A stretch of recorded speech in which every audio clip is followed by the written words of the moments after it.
दोस्तों नमस्कार। डिस्कस अड्डा यूट्यूब चैनल पर आप लोगों का स्वागत है।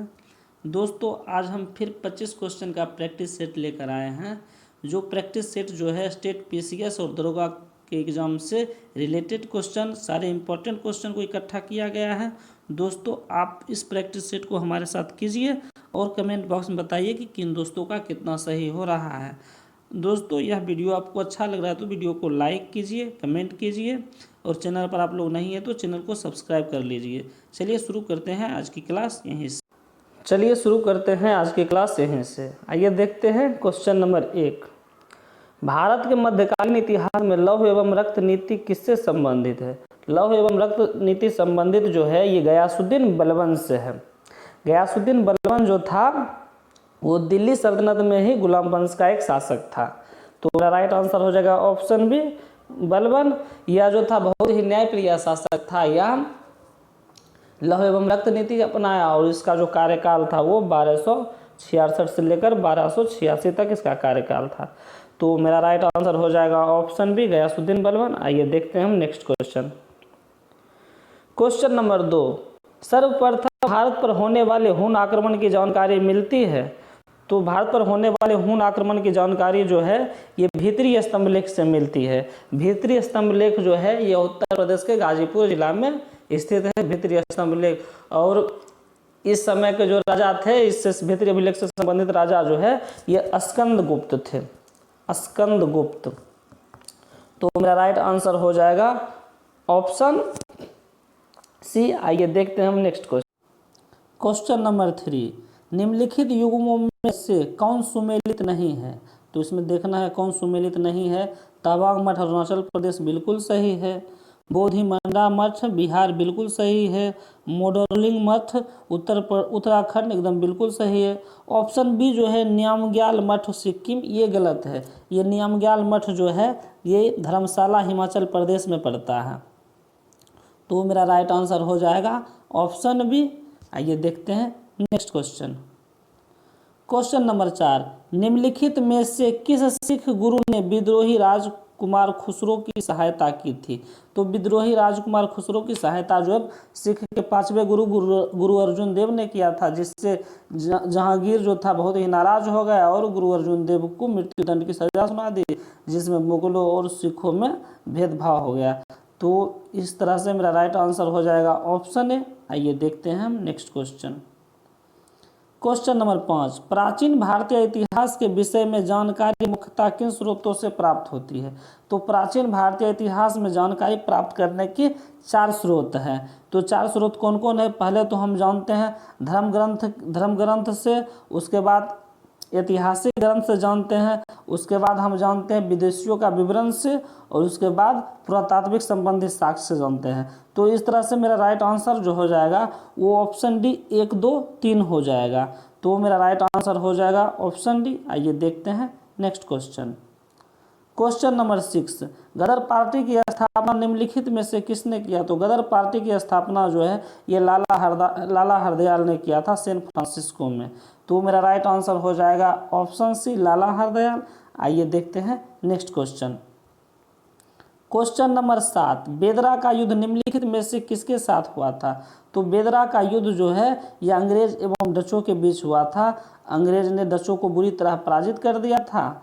तो मेरा राइट आंसर हो जाएगा ऑप्शन बी अंग्रेज एवं डचों। आइए देखते हैं हम नेक्स्ट क्वेश्चन।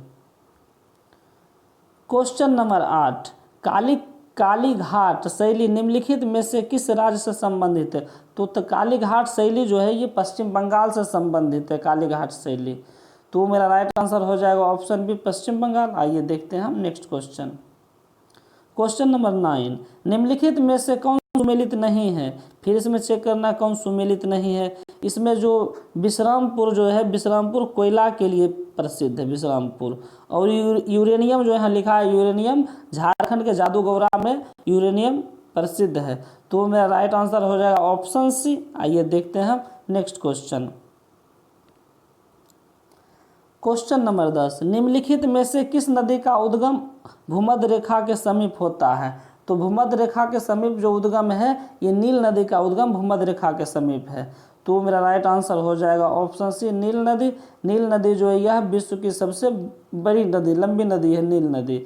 तो मेरा राइट आंसर हो जाएगा ऑप्शन सी नील नदी। आइए देखते हैं हम नेक्स्ट क्वेश्चन।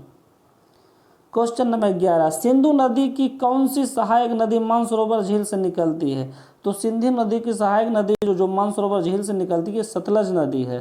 सतलज नदी जो है यह भारत में प्रवेश करती है, शिवकिला दर्रा जो हिमाचल प्रदेश में शिवकिला दर्रा से भारत में वह प्रवेश कर जाती है। तो मेरा राइट आंसर हो जाएगा ऑप्शन सी। आइए हम देखते हैं next question. Question number 12, Tulbul परियोजना किस नदी पर स्थित है? तो तुलबुल परियोजना जो है यह जम्मू कश्मीर में झेलम नदी पर बनाया गया यह परियोजना है। तो मेरा राइट आंसर हो जाएगा ऑप्शन सी झेलम नदी। आइए देखते हैं हम next question. Question number 13, Bharat की सर्वाधिक सीमा किस देश के साथ लगती है?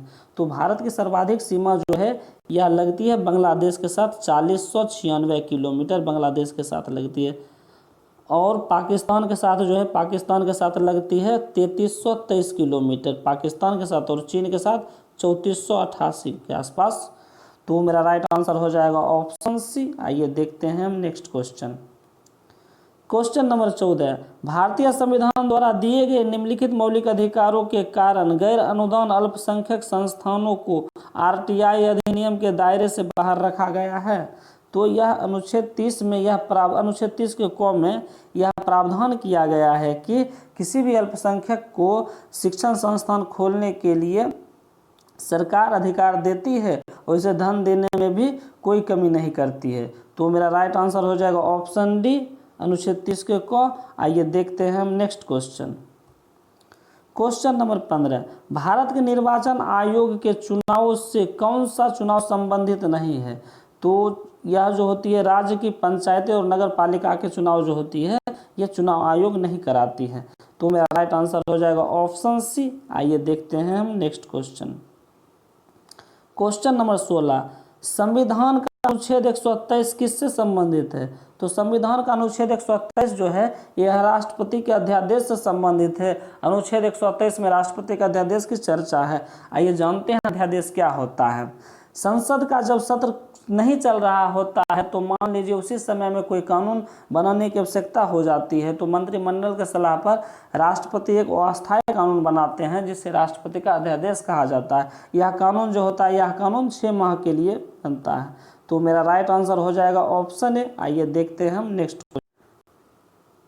क्वेश्चन नंबर 17, प्रशासनिक प्राधिकरण की स्थापना किस संविधान संशोधन के तहत हुई? तो इसकी स्थापना जो है 42वें संविधान संशोधन के तहत हुआ था। ऑप्शन सी मेरा राइट आंसर हो जाएगा 42वें संविधान संशोधन। आइए देखते हैं हम next question. Question number 18, MRI machine में निम्नलिखित में किसका प्रयोग किया जाता है? तो एमआरआई मशीन में चुंबकीय तरंग का इस्तेमाल किया जाता है। एमआरआई का फुल फॉर्म होता है मैग्नेटिक रेजोनेंस इमेजिंग। इसका कार्य जो है इसका कार्य मनुष्य के शरीर के अंगों का चित्र प्राप्त करना, यह प्रबल चुंबकीय क्षेत्र में रेडियो तरंगों से प्राप्त किया जाता है। तो मेरा राइट आंसर हो जाएगा ऑप्शन डी चुंबकीय तरंगे। आइए देखते हैं नेक्स्ट क्वेश्चन। क्वेश्चन नंबर 19, मानव त्वचा का रंग किससे निर्मित होता है? तो मानव त्वचा का रंग जो है मेलानिन से निर्मित होता है। इसी के कारण बाल का रंग, त्वचा का रंग निर्मित होता है और गोरे रंग की तुलना में काले लोगों में मेलानिन अधिक होती है। तो मेरा राइट आंसर हो जाएगा ऑप्शन डी मेलानिन। आइए देखते हैं नेक्स्ट क्वेश्चन।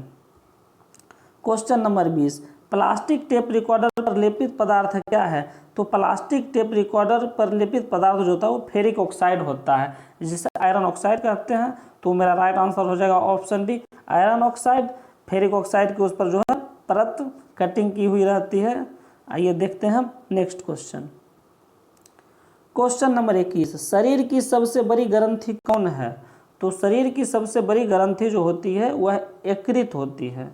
तो मेरा राइट आंसर हो जाएगा ऑप्शन सी यकृत। आइए देखते हैं हम नेक्स्ट क्वेश्चन।